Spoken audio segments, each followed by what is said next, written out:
भारतीय हरित क्रांतीचे जनक महाराष्ट्राचे माजी मुख्यमंत्री आदरणीय वसंतदादा नाईक आणि ज्या ज्या महापुरुषांनी तुम्हा सर्वांच्या आयुष्याचं कोट कल्याण करण्याकरता उदात्त मानवी मूल्य उराशी कोटावर संपूर्ण आयुष्य खर्च घातलं, त्या तमाम महापुरुषांचं चिरंतन स्मृतींना अभिवादन करतो। आणि आज ज्या महापुरुषामुळे हा सुदीन आपल्या आयुष्यामध्ये आलेला आहे ते संघर्ष शिरोमणी, क्रांती सूर्य, भारतरत्न, बोधिसत्व, भारतीय राज्यघटनेचे शिल्पकार, सिंबल ऑफ नॉलेज, अशी अनेक विशेषणं ज्या महापुरुषाच्या पुढे थिटी पडतात असे परमपूजनीय डॉक्टर बाबासाहेब आंबेडकर यांच्या सुद्धा चिरंतन स्मृतींना त्रिवार वंदन करतो। आजच्या आपल्या कार्यक्रमाचं सन्माननीय प्रज्ञामंच, या प्रज्ञामंचाचे अध्यक्ष, प्रज्ञामंचावरती विराजमान सगळी मान्यवर अतिथीगण, या प्रज्ञामंचावरती आमचे दोन मित्र आहेत, आदरणीय प्राध्यापक राठोड सर आहेत आणि हंसराज आमचे तायडे सर आहेत। आणि या प्रज्ञामंचाच्या समोर उपस्थित सर्व जिजाऊ, रमाई, सावित्री, अहिल्या राणींच्या लाडक्या लेकींनो आणि माझ्या भीम सैनिकांनो, तुम्हा सर्वांना प्रवीणचा सप्रेम जय भीम, जय संविधान। आज भारतीय संविधान स्वीकारल्यापासून अमृत महोत्सवी वर्षामध्ये आपण पदार्पण केलेलं आहे, म्हणजे संविधानाची 75वी पूर्ण झालेली आहे आणि 75वी म्हणजे परिपक्व होण्याचं वय असतं। आणि आज आपण हा संविधान सन्मान दिन साजरा करत आहोत। आपल्या सर्वांना या संविधान सन्मान दिनाच्या मनापासून शुभेच्छा देतो। माझ्या अगोदर या ठिकाणी खंडारे सर बोलले, त्या अगोदर शेंडे सर, मी गेल्या 1.5-2 तासापासून भाषण ऐकत आहे, 2 तासापासून साधारणतः भाषण ऐकतोय, 2:30 वाजता मी या सभा दालनामध्ये आलो। त्यात खंडारे सरांचं जे व्याख्यान होतं ते पेनिट्रेटिंग करणार होतं, म्हणजे कसं असते माहितीये का, सलाईन लावलेलं होतं। आणि त्या अगोदरचं जे भाषण झालं ते म्हणजे हाय डोस होतं, एकदम कलम, अनुसूची, त्या अनुसूचीचा सगळी उकल करून तुम्हाला सगळे सांगत होते आणि ती पोटतिळीक होती। ती मनातली वेदना तुम्हा सर्वांच्या समोर मांडण्याचा प्रयत्न सर करत होते। आणि खंडारे सरांनी आपल्या भाषणाची सुरुवात करताना काही मूलभूत आणि महत्वाचे प्रश्न विचारले की या सभा दालनामध्ये जैन धर्माचे लोक किती आहे, आपण हात वरता केला नव्हता। शीख धर्माचे किती आहे, कोणीच नव्हते। मुसलमान किती आहे, कोणीच नव्हते। आणि मग त्यांनी प्रश्न उपस्थित केला की या सभा दालनामध्ये ओबीसी कोण आहे, हात वरती मी केला होता, माझ्याकडे त्यांचं लक्ष नव्हतं। आणि आता संचालन करताना आमचे बांधव या ठिकाणी फार सुंदर किरण मडावीच्या त्या ओळी बोलून गेले की जातीत कोणत्या घेणार नोंद माझी, डोक्यात भीम माझ्या रक्तामध्ये शिवाजी। माझ्या जातीची नोंद घेण्याचा अधिकार समाज बांधवांना तुम्हाला नाहीये, कारण मी प्रथमतः आणि अंतिमतः भारतीय आहे हे ठासून मला माझ्या बाबासाहेबांनी सांगितलेलं होतं। आणि म्हणून त्या बाबासाहेबांचा विचार वारसा सांगणारे तुम्ही आम्ही सर्व मंडळी अनेक गोष्टींचं चिंतन या ठिकाणी मागील 2 तासापासून सुरू आहे। आणि मला सुद्धा विषय दिलेला आहे, भारतीय संविधानाने तुम्हा सर्वांना काय दिलं। आज प्रवीण देशमुख तुम्हा सर्वांच्या समोर उभा आहे आणि ही सगळी निळी पाखरं, ज्या निळ्या पाखरांना गाव कुसाच्या बाहेर ठेवलेलं होतं, आपण सर्वजण हे श्रवण करण्याकरता, कर्ण संस्कार करून घेण्याकरता या ठिकाणी उपस्थित आहे। हे आमच्या संविधानाची आणि बाबासाहेबांची पुण्याई आहे। हे सर्व आम्हाला बाबासाहेबांनी दिलं। भारतीय संविधानाच्या निर्मितीची प्रक्रिया बांधवांनो मी फार बोलणार नाही तुम्हा सर्वांच्या समोर, कारण खूप बोलून झालं। आणि आमच्या समाजाच्या दशा आणि दिशा कुठल्या दिशेने जात आहेत, बाबासाहेब आंबेडकरांचंच वाक्य आहे। बाबासाहेब म्हणतात की जो कौम अपने इतिहास को भूल जाता है वो कौम अपना इतिहास और वर्तमान नहीं बना सकता। म्हणजे जो समाज स्वतःचा इतिहास विसरतो तो समाज स्वतःचा इतिहास आणि वर्तमान घडवू शकत नाही। याही पलीकडे जाऊन प्रबोधनकार ठाकरे, ब्राह्मणेतर पक्ष आपल्या महाराष्ट्रामध्ये चालवत होते। उद्धव बाळासाहेब ठाकरे यांच्या आजोबा या प्रबोधनकार ठाकरेंचं वाक्य त्याही पलीकडेच आहे। प्रबोधनकार ठाकरे असं म्हणायचे की एखाद्या समाजाचा इतिहास हा अत्यंत गौरवशाली असेल, आम्ही भीमा कोरेगाव, भीमा कोरेगाव, भीमा कोरेगाव, दरवर्षी 1 जानेवारीला मी सुद्धा भीमा कोरेगाववरती व्याख्यान देण्याकरता महाराष्ट्रभर फिरत असतो, सांगत राहतो। तर प्रबोधनकार ठाकरे असं म्हणतात की एखाद्या समाजाचा इतिहास अत्यंत गौरवशाली, तेजपुंज, ओजस्वी, पराक्रमाचा, शौर्याचा असेल, परंतु त्या इतिहासाचे वाहक हे जर करंटे आणि नपुसक जन्माला आले तर तो समाज पुन्हा एकदा सांस्कृतिक, सामाजिक, शैक्षणिक गुलामगिरी करता लायक झालेला असतो। आम्हाला आमच्या गुलामीची आता वर्तमानात अजिबात जाणीव नाहीये। भारतीय संविधान निर्मितीची प्रक्रिया कशी होती, या संविधान सभेमध्ये जाण्याकरता बाबासाहेबांनी काय आटापिटा केला, त्या संविधान सभेच्या डिबेटमध्ये बाबासाहेबांना काय संघर्ष करावा लागला, या सगळ्या गोष्टींपासून हळूहळू आम्ही विनमुख होत चाललेलो। समाज कोणता प्रगती करतो, खंडारे सरांनी ओझरता उल्लेख केला की आम्ही बाबासाहेबांची जयंती आली की आम्ही डोक्यावरती बाबासाहेबांचं तैलचित्र घेऊन नाचतो, मूर्त्या घरामध्ये आणतो, जय भीम म्हणतो, परंतु बाबासाहेबांचा विचार आमच्या डोक्यांमध्ये आणि डोक्यांमधनं जणुकांमध्ये जोपर्यंत शिरणार नाही तोपर्यंत परिवर्तन होणार नाही. आणि फक्त का मग का बरं संपूर्ण समाज लोक या ठिकाणी येत नाही? मी तुम्हाला सांगतो बांधवांनो, आर्टिकल 340 अंतर्गत ओबीसींना रिझर्वेशन मिळालं नसतं तर आज प्रवीण देशमुख तुम्हा सर्वांच्या समोर उभा राहिला नसता. मला आर्टिकल 340 अंतर्गत रिझर्वेशन देण्याचं काम माझ्या डॉक्टर बाबासाहेब आंबेडकरांनी केलं, हे आमच्या ओबीसी समाजावर उपकार आहे. पण आम्हाला ओबीसींना सांगावं लागेल ना, आमचा ओबीसी आमच्यासोबत येणार कसा? कांशीरामजी नेहमी म्हणायचे की ओबीसी इस देश का सोया हुआ हाती है, उसे जगाना पडेगा. मग जाग कशी येईल त्याला? आम्ही जर म्हणत असू की धम्मदान या ठिकाणी द्या, मी 14 एप्रिलला अनेक ठिकाणी व्याख्यानाला फिरतो, तायडे साहेब तुम्हाला वाईट वाटेल, तमाम बौद्ध बांधवांना आणि बौद्धींनी या ठिकाणी यावं, बौद्ध बांधवांनी यावं, बौद्ध भगिनींनी यावं. मला प्रश्न पडतो, बाबासाहेबांचं व्याख्यान ऐकण्याकरता बौद्धांनीच का बरं यावं? आम्ही संचालन करताना, आम्ही प्रचार करताना, आम्ही बोलत असताना आम्ही असं का म्हणत नाही?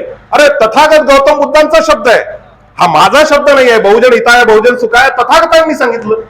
मग आपण बहुजन बांधवांनो या ठिकाणी या, बाबासाहेबांच्या विचारांचं अमृत घेण्याकरता या, असं कधीच म्हटलं जात नाही. आणि काहीतरी आपलं सुद्धा चुकतंय आणि काहीतरी त्यांचं सुद्धा चुकतंय. ओबीसींची जनजागृती होत नाहीये. ओबीसींकरता बाबासाहेबांनी काय करून ठेवलं अद्यापही ओबीसींना माहिती नाहीये. बांधवांनो, भाऊसाहेब पंजाबराव देशमुखांचा जन्म अमरावती जिल्ह्यामध्ये आपल्या जवळ लागून गाव आहे. भाऊसाहेब पंजाबराव देशमुख इतर मागासवर्ग म्हणजे त्यांनी सुद्धा बॅकवर्ड क्लासेस मिशनची स्थापना केली आहे पंजाबराव देशमुखांनी त्या काळामध्ये. आणि पंजाबराव देशमुखांना वाटायचं ओबीसींना रिझर्वेशन मिळालं पाहिजे.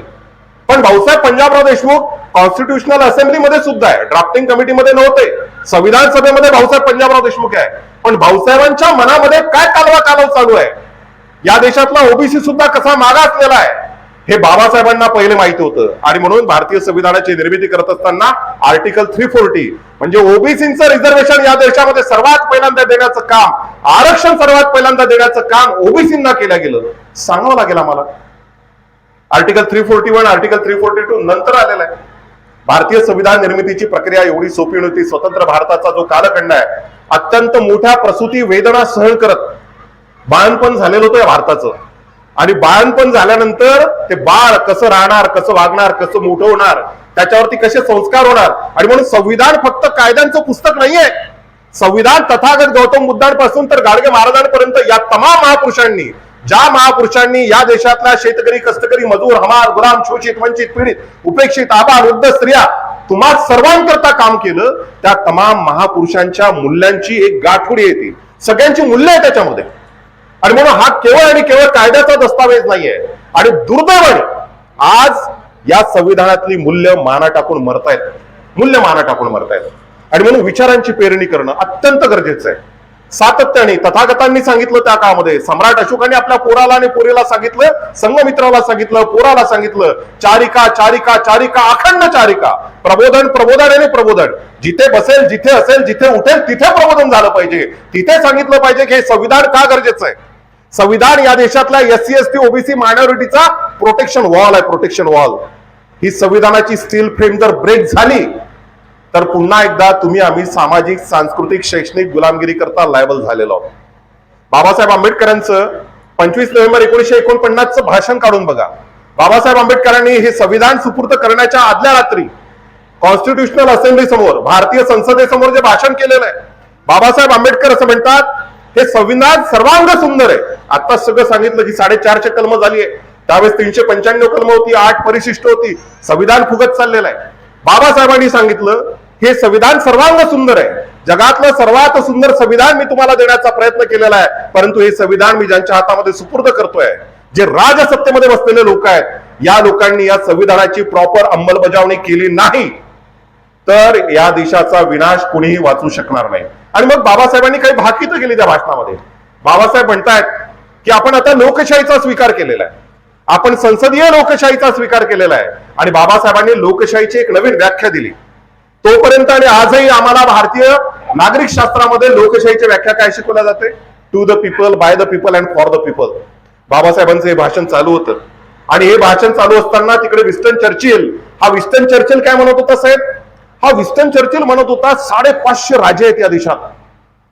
केवपर्यंत म्हणजे भारत स्वतंत्र होतपर्यंत 550 राजे या देशामध्ये आहेत.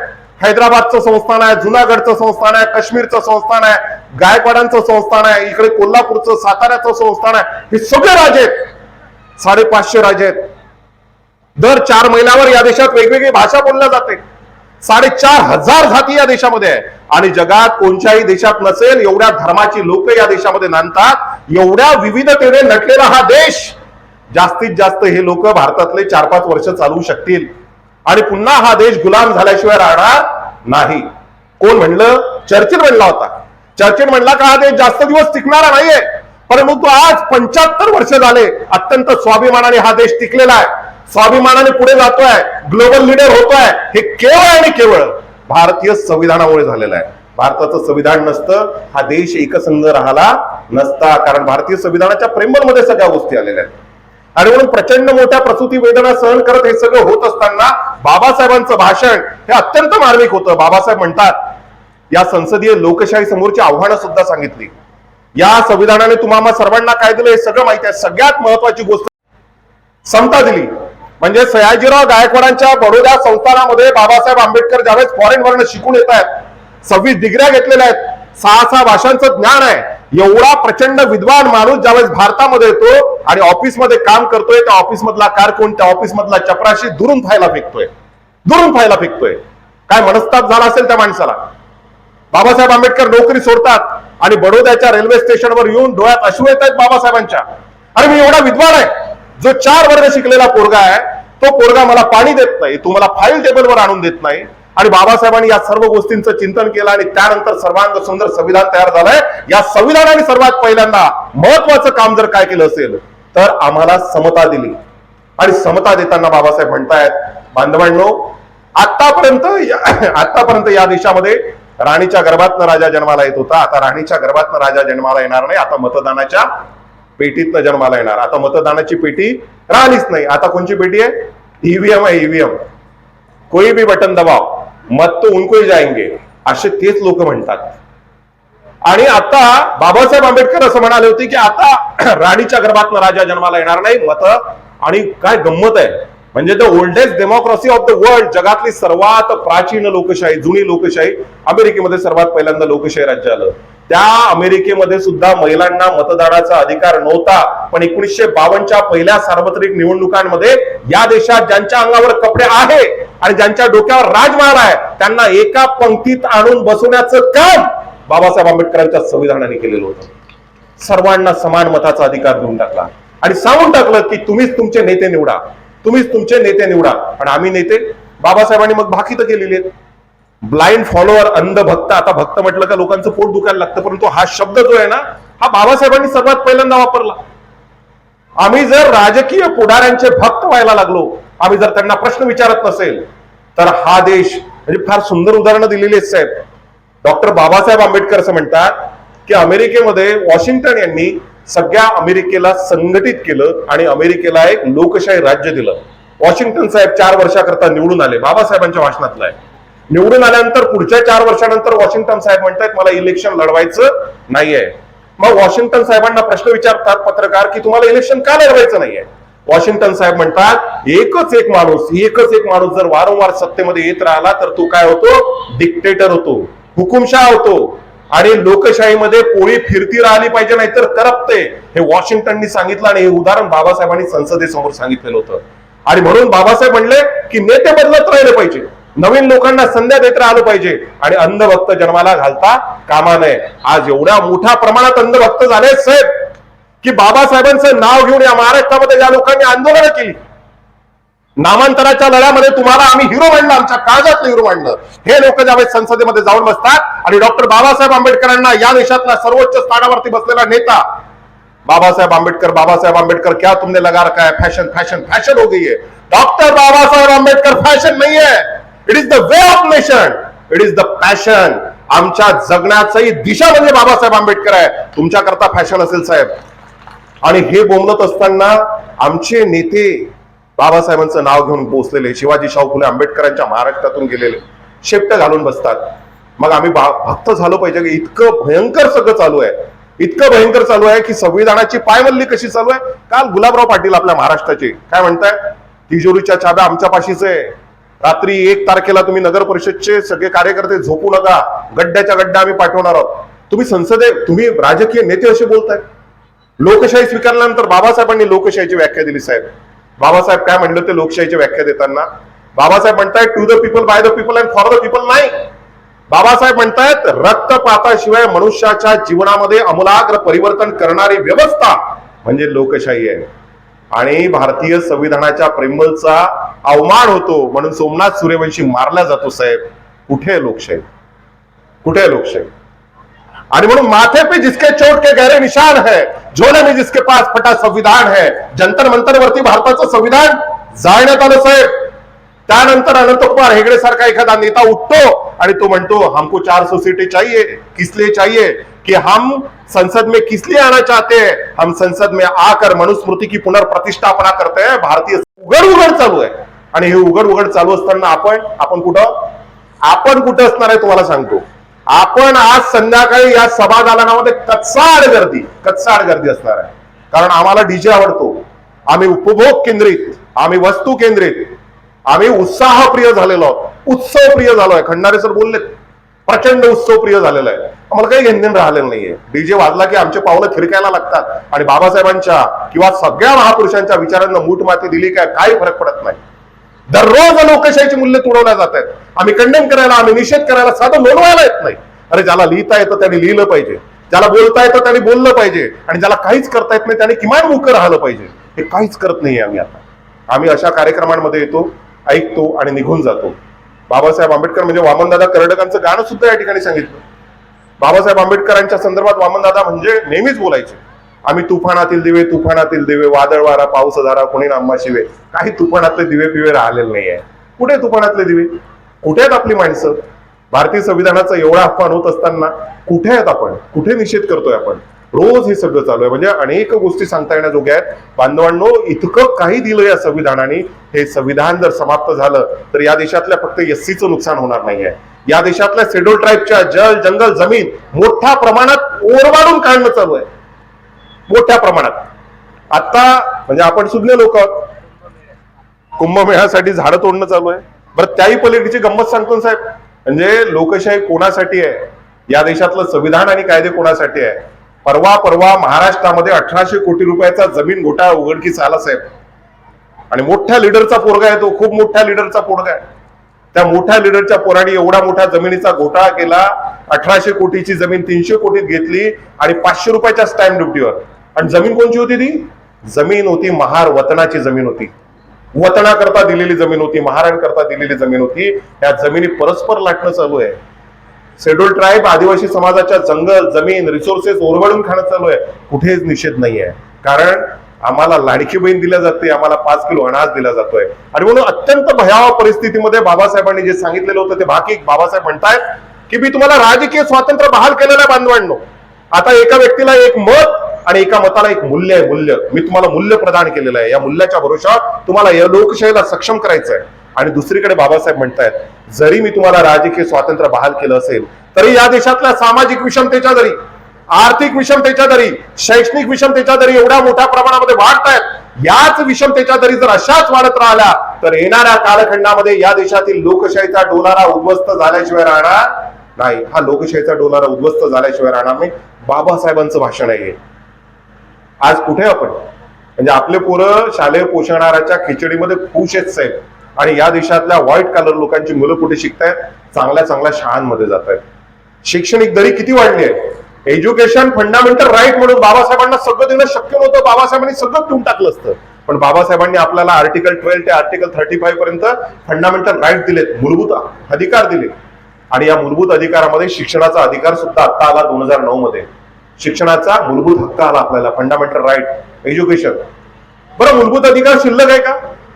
गरिबाच्या पोराला मिळणारं शिक्षण आणि श्रीमंतांच्या पोरांना मिळणारं शिक्षण आता या देशामध्ये समान राहिलंय का? बाबासाहेबांनी संविधानात कुठेच 5 किलो राशनची मागणी केलेली नाहीये. बाबासाहेबांनी सांगितलं हेल्थ सेक्टर फ्री असायला पाहिजे, एज्युकेशन सेक्टर फ्री असायला पाहिजे. डायरेक्टिव्ह प्रिन्सिपल मध्ये बाबासाहेबांनी लिहून ठेवलं. भारतीय संविधानाची नीती निर्देशक तत्व जी आहे, मार्गदर्शक तत्व जी आहे, या तत्वांमध्ये बाबासाहेब म्हणतायत अरे या देशातल्या बहुजनांचं कोट कल्याण करायचं असेल तर त्यांच्या उंबरठ्यापर्यंत ज्ञानाची पंचगंगा गेली पाहिजे. चांगलं ज्ञान त्या पोरांना मिळालं पाहिजे. वस्ती वाड्यात तांड्या पाड्यामध्ये चांगल्या शाळा असल्या पाहिजे. बाबा